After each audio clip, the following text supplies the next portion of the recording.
in the Sam Hill was that? The TARDIS is registering a massive tear in the Vortex. Spikes of chronoton energy levels. Is that bad?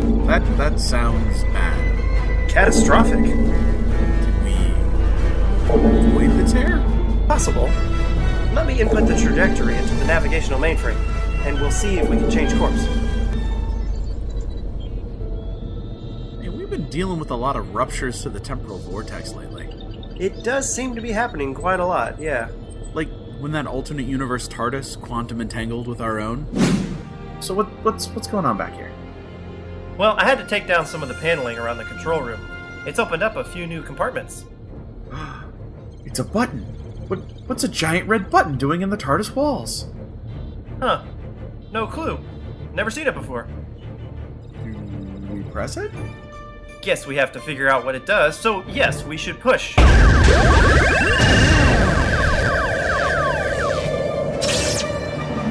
button. Look at that. Nothing happened. I could have sworn that button did something. I suppose we'll never know. Hey, Matthew, what was that book you were going to read? Oh, this old thing. Why, it's my manual for being evil. What was that? Did reality just rewind? You said something about the time our TARDIS quantum entangled, and it was like we were reliving that episode. Yeah, but, just like a quick clip, You didn't use the reverse Motron again, did you? What, from back in episode 22? It causes temporal looping. Very bad stuff. Attention, incoming starship. Ah, that must be our special guest tonight. Oh yeah! Who do we have? Bill Skaldeck. Wait, the Ice Warrior who sold us our TARDIS? Yeah, he's a hoot. Alright, well, I'll get this mess cleaned up. And put that reverse Motron away. I don't want Bill to accidentally sit on it or something. Don't worry, Taylor.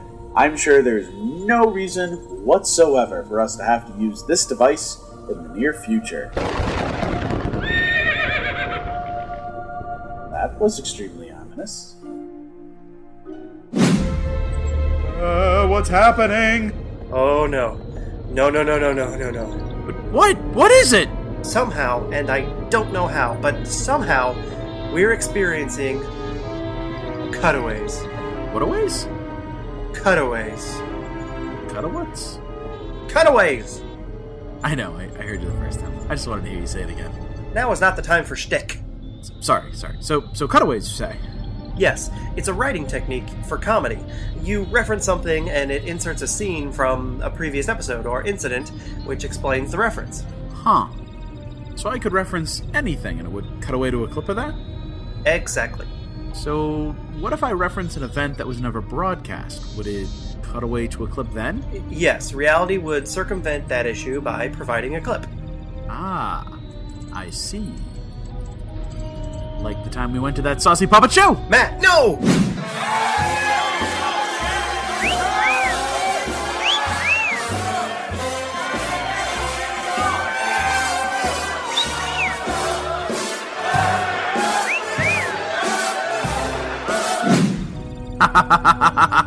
This is gonna be awesome.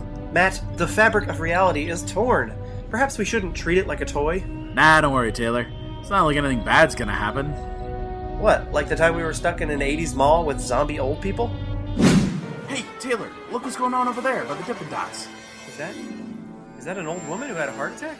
No, moments ago she was a young woman. But she's aged in a matter of seconds. Oh no! What's happening to me? What's that? She was bitten by an old man over by the marshals. I think it's turning her into an old woman. My youthful age and beauty! What a world! What a world! What a world!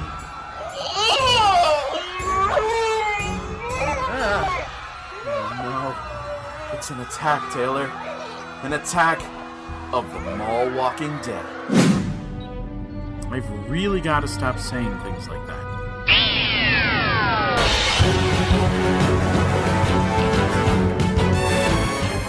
You're listening to Voices from the Vortex, episode 27, Crisis on Infinite Cutaways, broadcasted September 2015.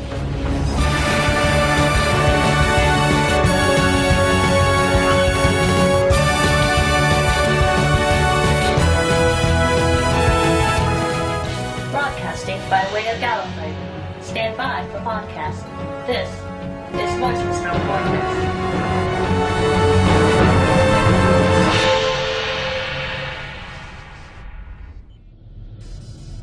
This is terrible! What sort of universe has reality warping crises? I mean, really? I'm sure there's some way to fix this. It must be a rift in the TARDIS quantum drive. Remember that time we collided with another TARDIS from the alternate universe? Warning, incoming quantum attack from the alternate universe. Whoever it is in that other universe, they're increasing their attacks against us. You think someone is attacking us? Either that or they're operating a machine which is causing massive damage to the fabric of reality without even knowing it. Ah, they're using an Android tablet. I'm worried that if we don't figure out how to stop this, soon, we'll start experiencing random glitches in reality. Like what? Whole planets might disappear. Events in history might suddenly change. Firefly might get cancelled after only one season. I mean, anything could happen. What was that? Indicators are reading an epic level change to the space-time continuum. TARDIS, can you localize the change in time? Temporal changes to reality include possible spoilers for Season 3 of Becker. Spoilers filter currently active. This is getting serious, Taylor. Nah, not until the ending to MASH is changed. Wait, what if the other universe is attempting to contact us? You mean they're using negative neutrinos to attempt to say hello? Crazier things have happened. Never mind. No, they haven't.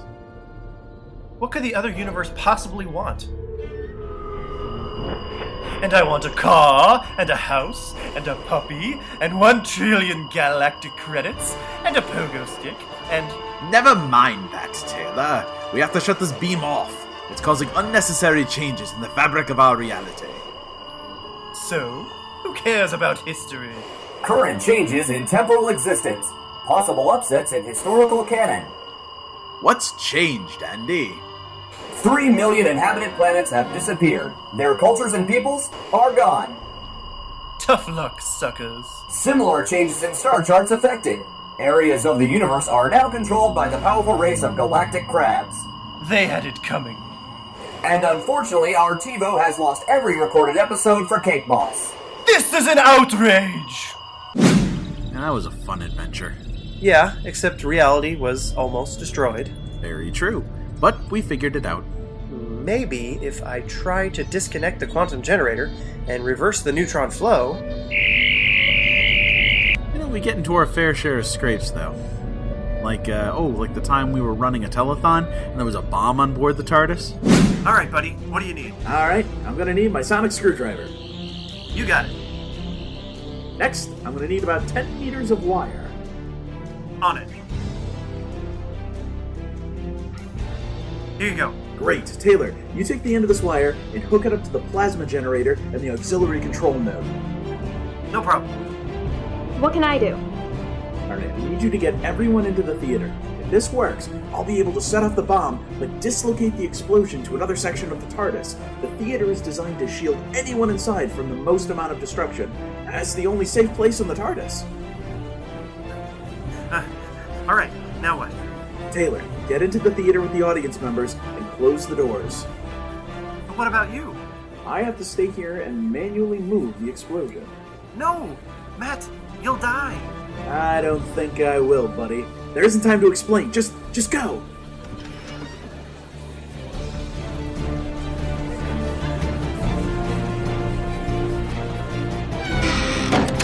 Everyone is in here, Matt. Whatever it is you're gonna do, you can do it.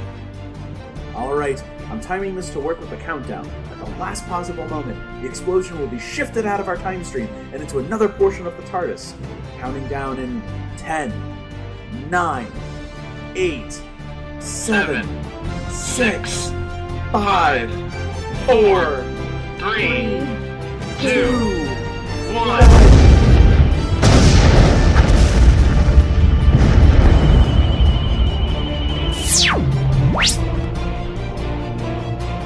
Did it work?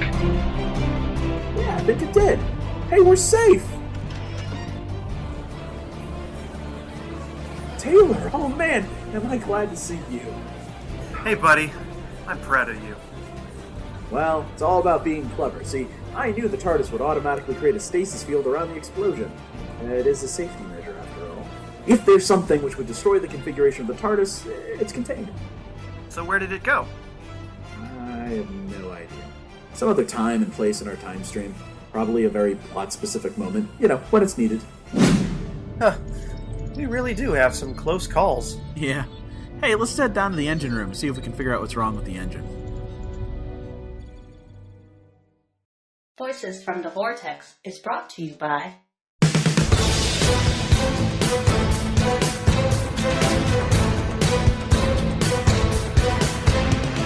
The Series 9 reviews by Voices from the Vortex begin this month. Check out our reviews every Friday.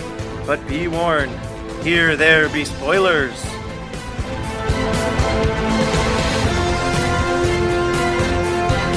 Voices from the Vortex Reviews, Series 9. Each episode, every Friday. Tune in September 25th.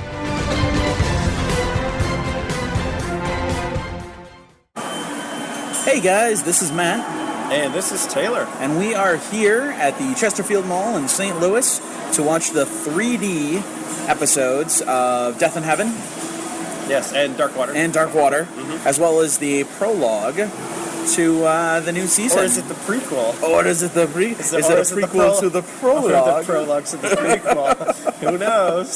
So we will we'll get back with you here in just a minute once we see this. And let you know what we thought. We're gonna watch it, and hopefully we get to talk to some people and ask them what they thought and what they're excited for. And so we'll see y'all after the show. Bye.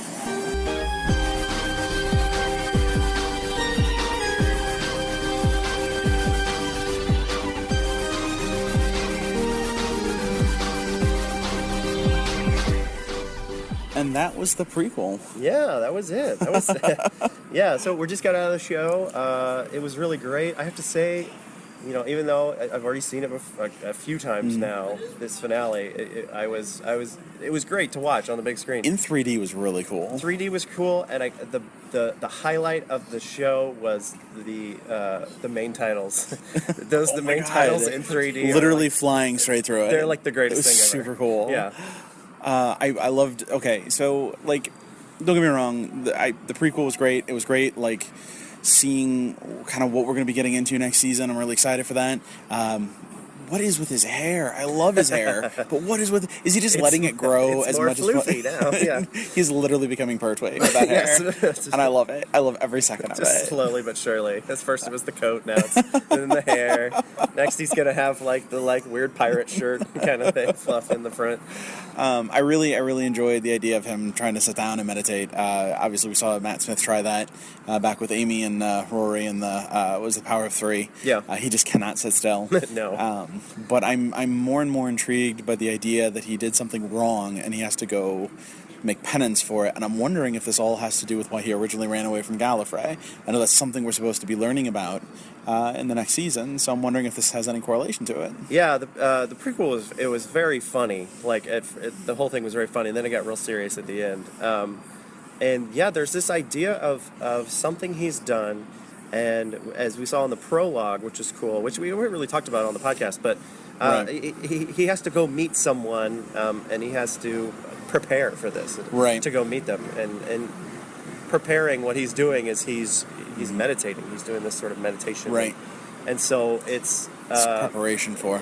It's very cryptic. It's like what we don't know where he's going. Which is pretty much during the interview from Will Wheaton. That's what they kept saying. Is everything was so cryptic and everything was he was trying to center himself and it's all cryptic and yeah. So it's like who's he talking about? Yeah. Where does he have to go? Right. Is this somebody we know? Is this an old person from the Classic Who or even from several seasons back in New Who? Right. Who is this? So it's interesting. Yeah. We'll definitely see. Obviously, hey, we're going to find out tomorrow. So there we go. Yes. There we go. Series 9 starts in just here on Saturday, so we are very excited. And we'll have the reviews coming out that following Friday for that episode. So we're doing every week the season 9 reviews. This is, by the way, in addition to our normal monthly podcast. Yes, those will still keep going. So you'll get your next one at the end of October, and then we got another one in November, and then December. So don't worry, guys, you're gonna get plenty of voices from the Vortex on every subject. as well as some fun stories. But I think we need to ask what some of our fans in the audience might be thinking. Yeah, we thought we're here in the public. Let's get the public's opinion. So Taylor, I think you were gonna talk to some people there. All right, let's go do it. Let's do it.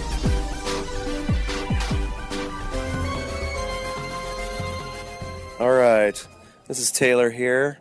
I have got some fellow Whovians here with me. We just finished watching the thing. Say your names real quick. Ryan Mungenast. Sophie Crane. Nick. Lauren. All right, you guys. So we just got done watching it. We watched the prequel. What'd you guys think of the prequel? I think it was just really amazing. Just a bunch of insight into season 9. I thought it was really funny. Like, the doctor was, like, procrastinating and stuff, and it was pretty funny. Like, he wasn't being serious at all during the beginning, so. Yeah, I thought it was pretty good because I'd seen a previous prequel that led up to this one, especially because he had said that he was going to meditate on a rock or something back then. So it was kind of good to see what would actually happen. Well, I haven't actually finished the latest series, so this makes me want to quickly go back and watch them all, and then, like, try to catch up so I could, like, move on. Because I'm really liking this. I love that preview. Yeah, well, that leads me to the next question. What do you guys think of Peter Capaldi? Is he... It's kind of... Last season, it was kind of rough, like, it wasn't sure, what kind of doctor he was going to be. And for me, at least, by the end, I was pretty into him. What do you guys think? Is he the doctor for you yet? He's a lot like the 10th Doctor, David Tennant, just quirky and just non-serious, serious sometimes, seriously funny, just really. I have only seen Matt Smith and in this one, actually, and it's just so different from Matt Smith. Like, he's much more darker, much more serious, and I kind of like it because it's a different take on the Doctor than the previous ones. Yeah, I think he's a lot darker than, like, the previous Doctors are. He's got a lot more of a twist to him. Well, I really liked David Tennant, so moving on from him to Matt Smith kind of annoyed me because I really liked him and I didn't want to move on. Then I got attached to Matt Smith and I didn't want to move on to this dude. Mm-hmm. But now I'm, like, really liking him and I have more of an open mind now. So I'm like, oh, this is good. Oh, I can't wait to see more. All right, great. And then the last question, just real quick, just a real quick answer. What are you guys looking forward to the most of this next series? I think more insight into the Doctor's past and what he did as a child and everything. More Peter Capaldi. More Missy. More action and, like, history. Yeah, I'm really excited for this season. It's going to be great. Well, thank you guys so much for being a part of this. And you guys have a good one. Yeah, thank you. What are your names, first of all? Hannah Faith Fingers. Sylvia Wilcox. Tammy Wilcox. Angel Fingers. Alrighty. So, we just got done watching the prequel for Series 9. What did you guys think of that? It was awesome. It really was. It really was setting up a base for the episodes, and I thought that I really just wish I could just fast forward like the Doctor to when I could just watch the episode. I'm curious. I've got to find out what's going on. I love that they brought the Master back. I can't believe he's back, or she's back, rather. So, okay, so my second question is, Peter Capaldi was kind of like last season was kind of rough because we didn't know what kind of doctor he was going to be, and I feel for me and I know for Matt at least he was the doctor by the end of the season, and he's for me. Do you guys feel that way? Is he the doctor for you? What are your thoughts on him? How's he doing? At first, when I saw him, I didn't think I would like him, but right now, I love him. Same here. I was more like, why did they do this? Because I really liked 11, but now I'm just like, okay, he's getting more interesting. I think he brings a different dimension to the Doctor. He brings more of the anger and the frustration of the Doctor. I had a really hard time with Matt Smith, and so I knew to give this guy a little bit of time. And so finally, actually tonight, seeing him on a bigger screen kind of changed that for me. I could see the Doctor, the real Doctor. All right, the last question is just like a real quick snippet. What are you looking forward to most in Series 9? Well, I guess seeing Missy again. Same. I think seeing the Master again, yes. Rock and roll. I want to see him play. Yes, the rock and roll Doctor, exactly. Well, thank you guys very much for your time, and you guys have a good evening. Thank you. So overall, in all, a lot of good theories, a lot of good opinions out there, and people seem to really enjoy it. Yeah, people were very excited. The consensus for Series 9, people are so excited to see Missy again. I think that's really kind of the main answer I got from some people. Who isn't? I am very excited. Some of my favorite things that I'm looking forward to seeing this series, Missy, Daleks, Maisie Williams is going to be great.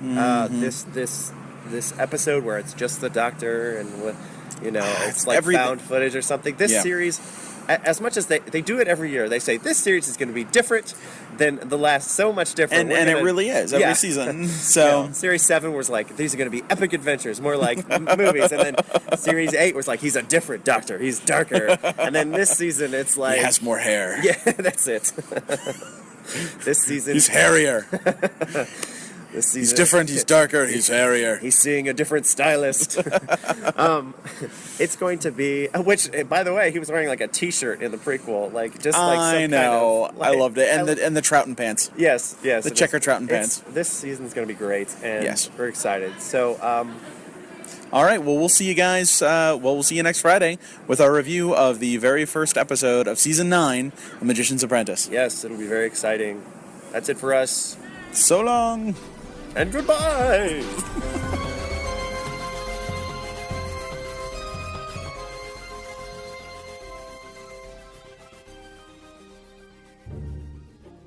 Now the theater's ready to play the classic episode. Man, this is exciting. I never get tired of the older Doctors. TARDIS, which is your favorite episode?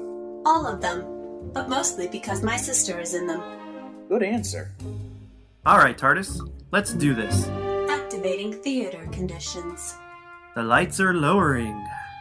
The curtain is opening. Commencing vid disc playback. Enjoy the feature, boys.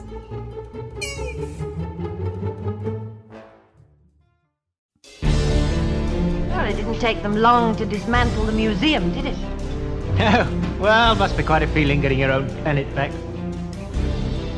But you know, you mustn't lose sight of science altogether. You might need it. Oh, yes, Doctor. Doctor, what is that extraordinary thing you've got in the TARDIS? Ah, that, my boy, yes. Well, that I got from the Space Museum. I told them all, I am the master.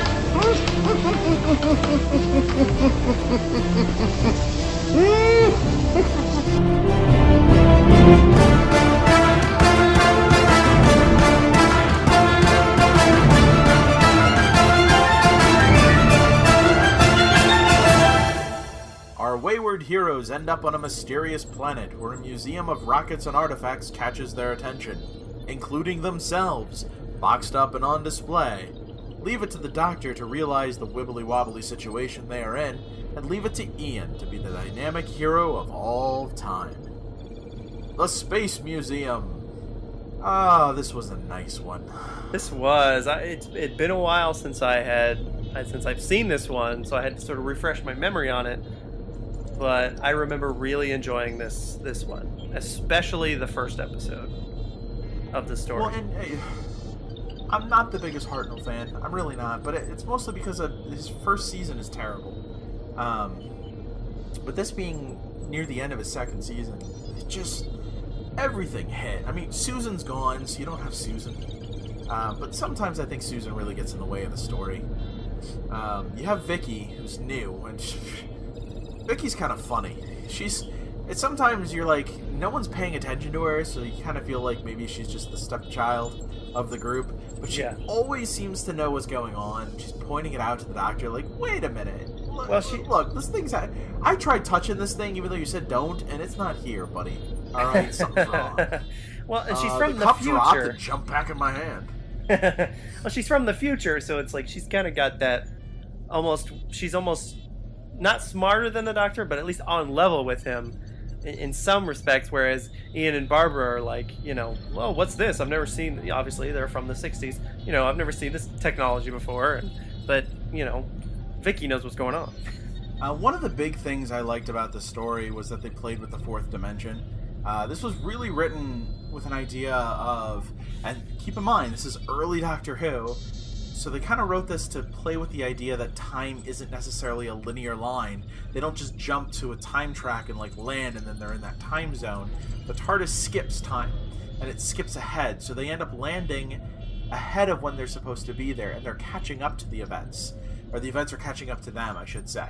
And that's a really unique idea. That's something you'd expect more to see now with New Who than you would with Classic Who. That's why I really enjoyed the first part of this story with this first episode.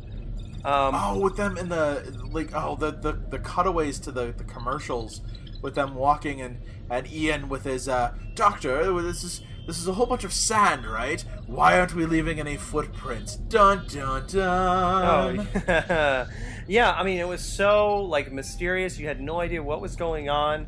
It was real. I loved it. Was really wibbly wobbly, timey wimey. I loved that because as when I was doing sort of my watch of all the Classic Who, and I started at the beginning. This is really the first episode where they sort of, it's one of those that toys with the idea of time travel. You have those with Blink and the girl in the fireplace and episodes like that where there's a weird time thing going on. This was the first one where they really toyed with that idea, and I think they did it really well. And even for this back in the 60s, it was really cool to watch when it came out. Yeah, this was ahead of its time. This was the script was very ahead of its time, and I think everyone was hitting on all cylinders with their acting.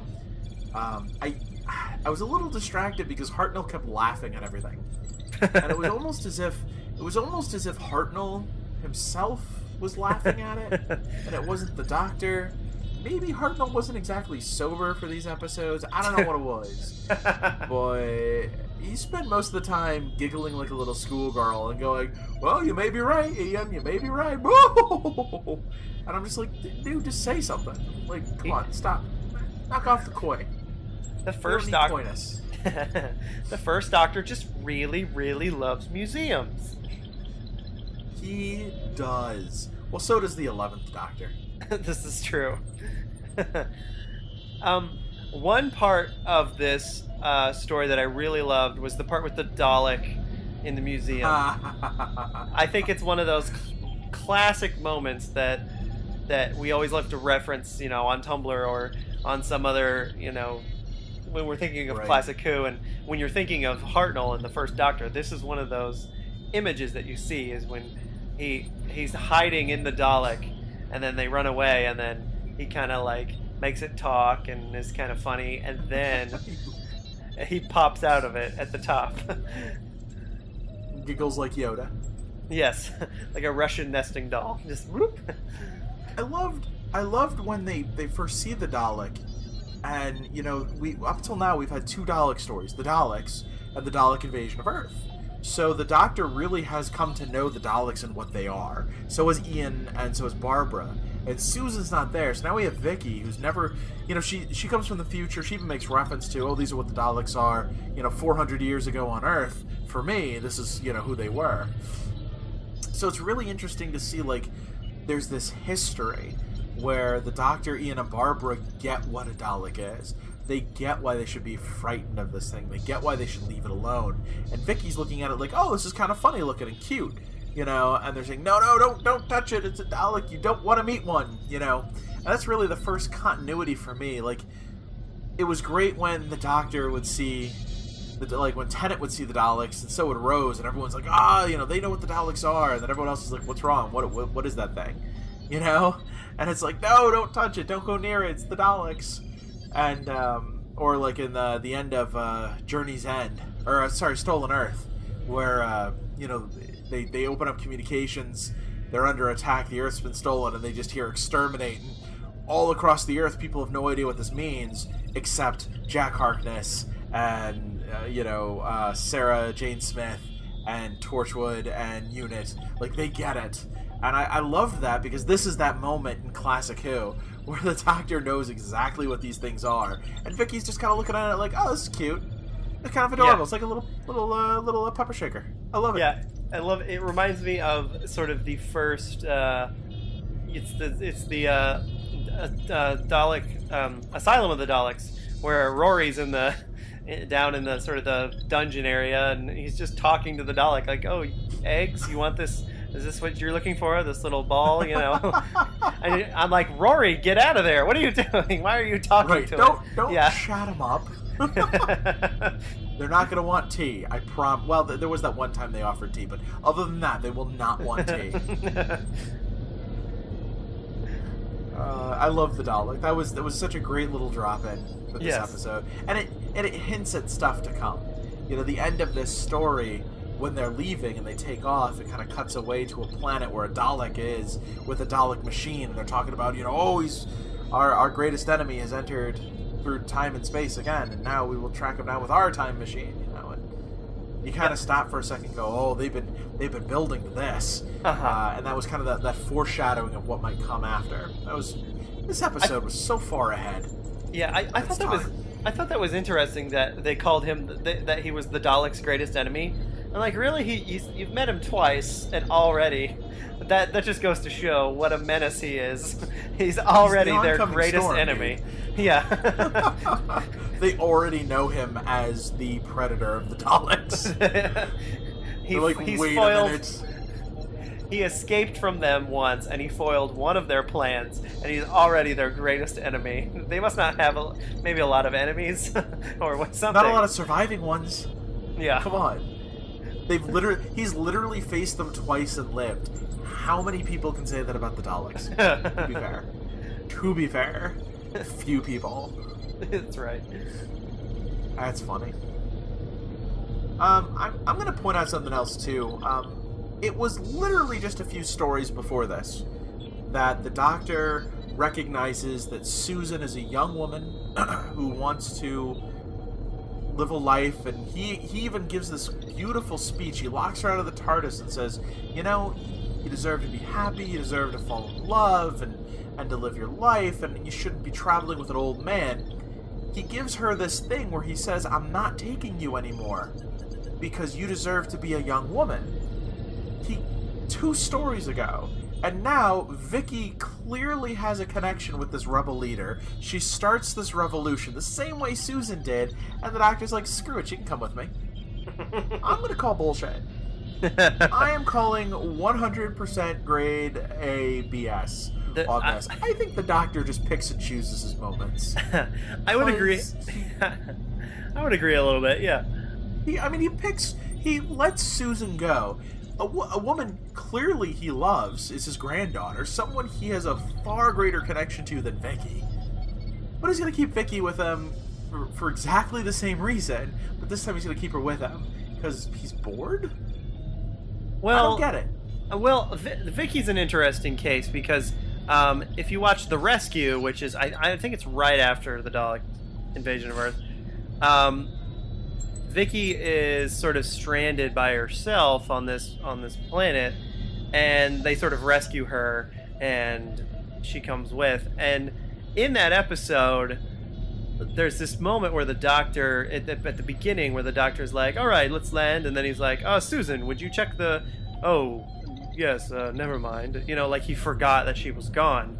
And, Ian and Barbara sort of share this knowing glance, like, oh, So I think, in this case, I think Vicky she definitely was the replacement for Susan, and in episodes to come, they really grow close together.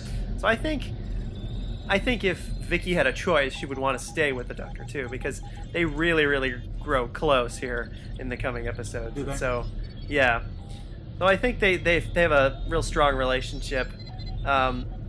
Whereas, with Susan, it's like, well, she's family, and it's his grandfatherly duty to make sure she grows up and protect her. And yeah.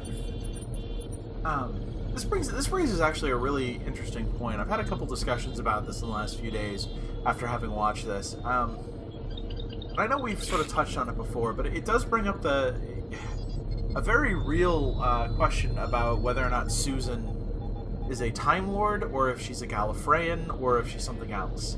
I know this isn't necessarily, we're reviewing Space Museum, but it's interesting to me that Susan is I think she is his granddaughter, and in all of this, she ends up being, I think, family.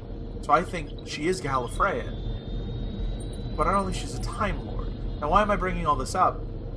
Because if she had the ability to regenerate, if she had the ability to do what Time Lords can do and live a very long time, I don't think the Doctor would have left her behind. And I certainly don't think the Doctor would have replaced her with Vicky.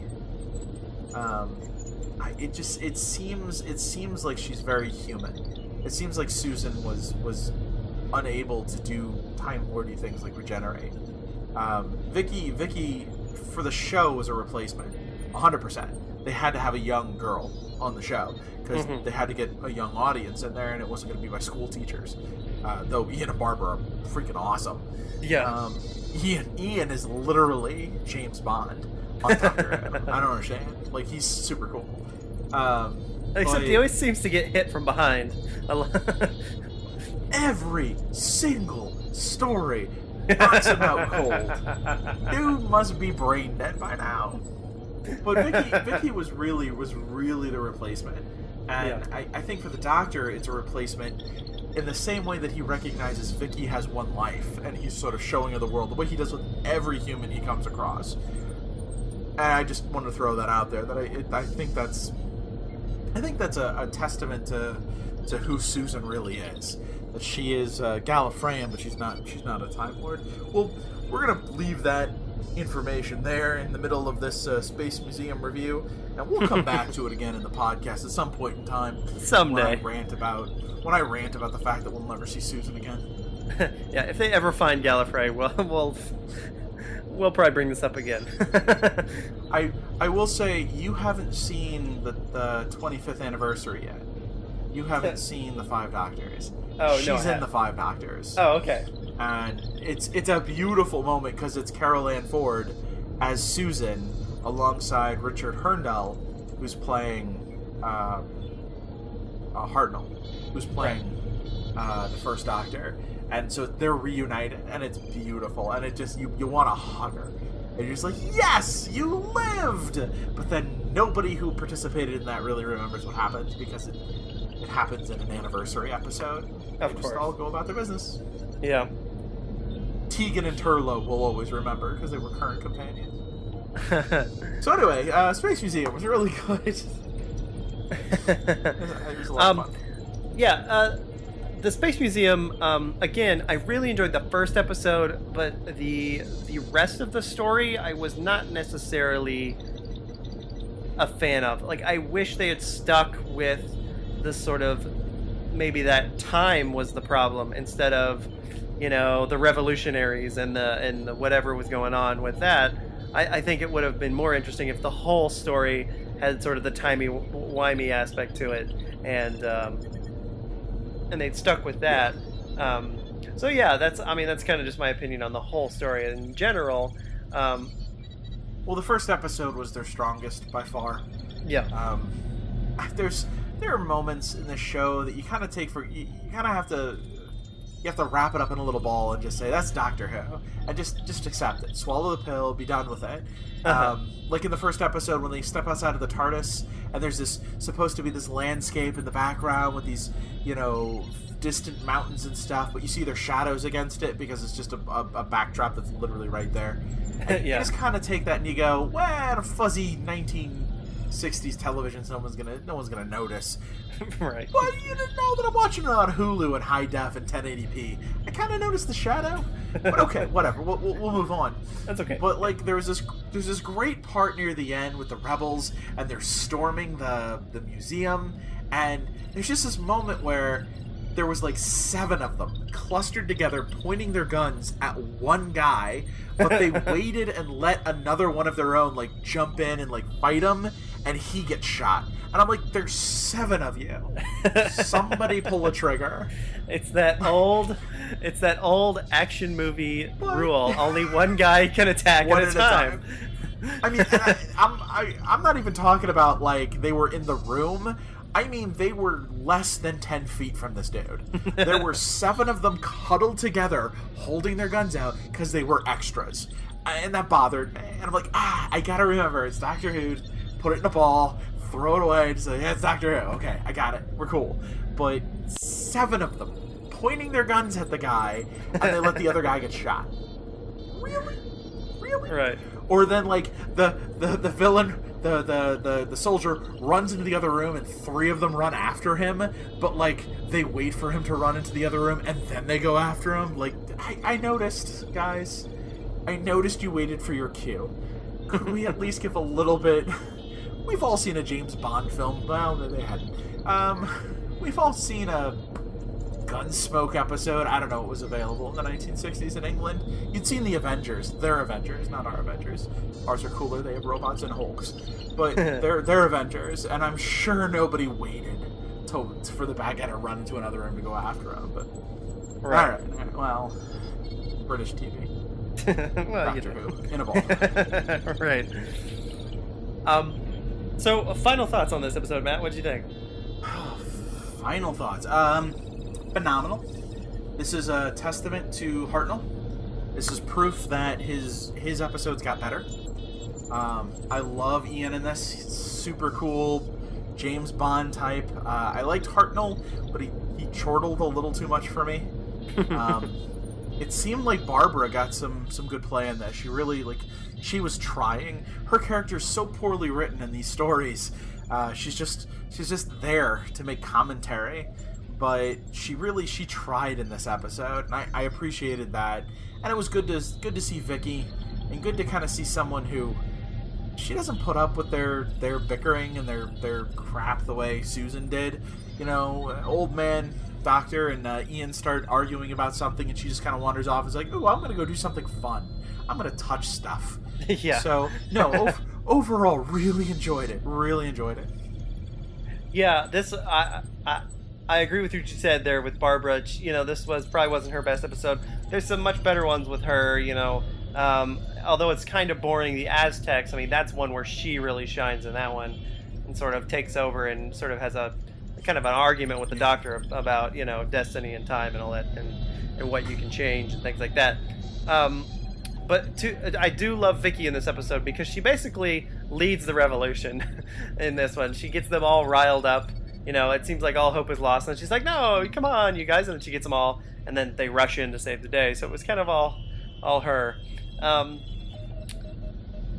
Again, love the first part of this. I would definitely, if I was recommending just like little snippets of things for people to watch from Classic Who and from the first Doctor, I would say definitely watch the first episode. It's perfect. I think it's I think it's a perfect piece of Doctor Who television. You have they get to a strange place. There's a mystery about it, and then at the end, the Doctor says, "I know what's happening," and he explains it, and then just a really cool cliffhanger.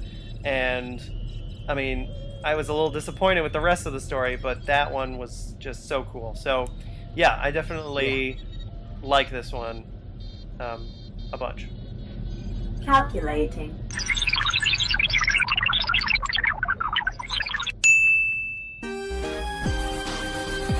Voices from the Vortex is The Space Museum. 8 out of 10.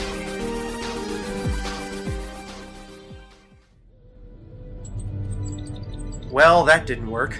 We got halfway there and experienced our entire first year's backlog of podcasts. I had a stuffy nose most of the time. It was horrible. There must be some control which has caused this. Could it have been that time that we were captured by the Time Lord Election Committee? Oh, this is nice. Placed in captivity aboard the TEC officiate's ship, while they poke and prod at the TARDIS. It's almost like a vacation. Without one of those drinks with funny little umbrellas in them, sadly. Ooh, do you remember that hotel on Rigel 4 with the Galactic Nebula Bar? Where? There was a swimming pool made up of Tabana gas. The bar was built on the side of an asteroid formation, which waited around the pool. I don't remember that. Did we go to that? Yeah, during my second regeneration. We parked the TARDIS alongside the coast of the Silver Devastation, and we hiked the path of the Galactic Intrigue. Dude, I don't think we did that. Oh. Never mind. So, how are we gonna get free of this place? I'm not sure. There's an access panel over here by the door. I figured we could try to hack into it and unlock the system. Good idea. Good thing I cleverly hide my sonic screwdriver in an innocuous place. Gross. Wait, the hotel in Rigel 4? That wasn't you and me. Where are you remembering that from? I don't know. It must have been a movie or something. I wonder how the TARDIS is doing. If we just had some idea of what she was going through. There we go. I think we have access. Let me just activate the release lever and... Hello there, sirs. Attempting to escape, I see. Whoops. Whoops? What whoops? I think I triggered a safety interface. Indeed you did. I am Andy, the Artificial Neutral Deterrent Interface. How can I assist you today? Hello, Andy. We're trying to escape. Any chance you can open the door? I'm sorry, but my programming specifically forbids helping you escape. However, I am happy to assist you in many other capacities. That's convenient. Indeed. Perhaps I can offer you a refreshment. Argolian Sunblaster, a Judoon Moose, maybe a nice spot of tea. Ooh, can you make a seafaring hamster dunk from the colony of Iceworld? Those are amazing. Absolutely. And for you, sir? Just a cup of water, please. I'm terribly sorry, but I do not have access to that specialty. It seems unlikely that we'd have some sort of sabotage. Maybe, but we did have a lot of guests in here over the year. I mean, remember our podcast, the TARDIS Zone? Hello, and welcome to the TARDIS Zone, the 1-hour block dedicated to interviews with the who's who in our universe. I'm Taylor. And I'm Matt. Who is our first guest tonight? Well, he hails from northern Gallifrey, a land wrought with danger and disaster in the last decade or so. Nice alliteration. Danke. Our first guest tonight is a man of many faces, a Time Lord, a hero. He's the Doctor. Hello, Doctor. Hello! Two dudes from Gallifrey. It's very exciting to be on your program. Voices from the Vortex. What a cracker of a name. It's great to have you on our show. I see you're here in your 10th regeneration. Yes, indeed. My 11th face. Or perhaps more, there was this one guy, but he's awfully cranky and I'd hate to wake him up for this. So no, I think we'll leave him out of this. Wouldn't you agree? Not sure what we're agreeing to, but yeah, why not? To be fair, there was that time when my previous face was my previous face again. He was, well, a bit vain. But with a face like mine, how could you not be? Like yours? Well, yes, not like mine, I mean. Like mine, sure, but the other mine. Taylor, I'm extremely glad we don't have to deal with multiple regenerations. Why don't we take a caller? TARDIS, who do we have on the line? We have George from the planet Earth, time zone 2011. Hello, George. How can we help you today? Yeah, is this the TARDIS Zone? That's what it says on the door. Oh, great. Long-time listener, first-time caller. I was wondering, what's the purpose of having a TARDIS? I mean, you guys broadcast through the Vortex. Couldn't you do that from Gallifrey? That's a good question, George. It turns out that in order to broadcast locally from Gallifrey, you need a license from the BBC. The TARDIS is the only way we can broadcast without getting sued. I love our guests. Except Elin, right? Oh, no. imminent danger. I'm gonna take apart the panels and see if it's in the console itself. And I'll make some popcorn. Voices from the Vortex is brought to you by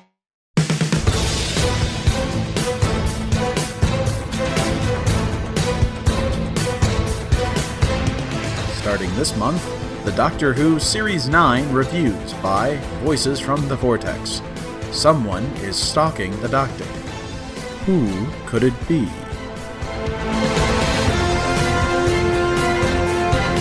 Voices from the Vortex reviews, Series 9. Each episode, every Friday. Tune in September 25th.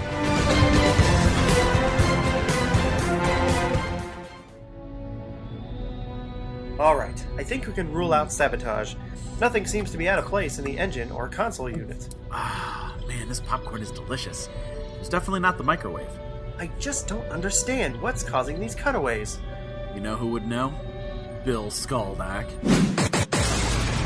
Crazy Bill Skaldax, use TARDIS Emporium. Crazy Bill Skaldax, use TARDIS Emporium! Crazy Bill Skaldax, use TARDIS Emporium. Hey there, folks! Come on down to Crazy Bill Skaldax, use TARDIS Emporium to get your pre-owned, like new TARDIS. Your time traveling adventures are just beginning when you pick up a luxury top 40 with all the bells and whistles. Chameleon circuit. Chameleon circuit. Negative power coupling. Negative power coupling. And a 3-coat wax that just begs to be admired. Ooh-wee! So shiny. You don't have to be president of Gallifrey to enjoy the luxury of time travel. Our merchandise is quality, and our deals are crazy. After being rejected from the Martian army for mental instability, I decided to go into the used TARDIS business. And I'm telling you that you'll never get a better deal than when you shop at Skaldax. Oh yeah. Come on down to Crazy Bill Skaldax used TARDIS Emporium, out here on the lost moon of Poosh. Just head straight for Skaro and make a left at the Psychic Circus. Skaldax, Skaldax, Skaldax, ho! Wait a minute. The reverse Motron. You think it has something to do with this? Maybe. Where'd you leave it? In the closet. Hang on. Well, here's your problem. You had the silly thing set to catastrophic shenanigans. Huh. I thought it was set to off. There we go. Now we shouldn't have any more issues with cutaways. Technically, weren't they flashbacks? Voices from the Vortex is a fan podcast created by Matthew Whitecamp and Taylor Davidson. Starring Matthew Whitecamp as Matt from Gallifrey, Taylor Davidson as Taylor from Gallifrey, and Danielle Davidson as the voice of the TARDIS. Music arranged by Murray Gold for the BBC. Doctor Who and all related material is copyright BBC. No infringement on rights intended. Use of material is for satirical purposes and is not intended to be canon.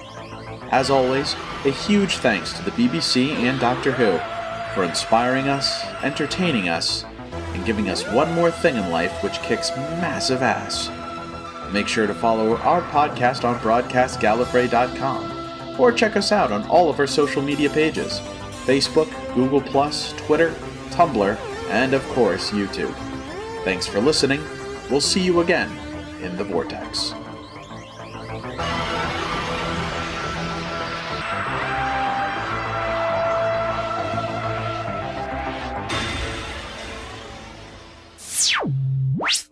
Meanwhile, on an asteroid very far away. Something is very wrong. Ayo, Master. What's wrong? A terrible disturbance in the universe. No, I think Evil Taylor's making beans for dinner. No, not that. It's almost like that one time. Good hunting. Yes. Would have been too easy. Seems we must always meet again. They do say opposites attract. But this is the end, Doctor. You see it. It's a power from that planet. It's growing within me. Are you frightened yet? No. You should be. You should be. It nearly beat me. Such a simple, brutal power, just the power of tooth and claw. It nearly destroyed me, a Time Lord. But I won. I controlled that force, Doctor. And now, at last, I have the power to destroy you.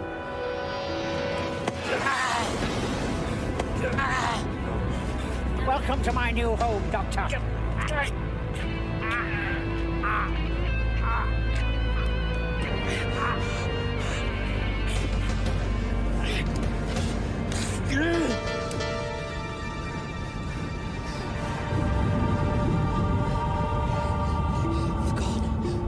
What are we doing?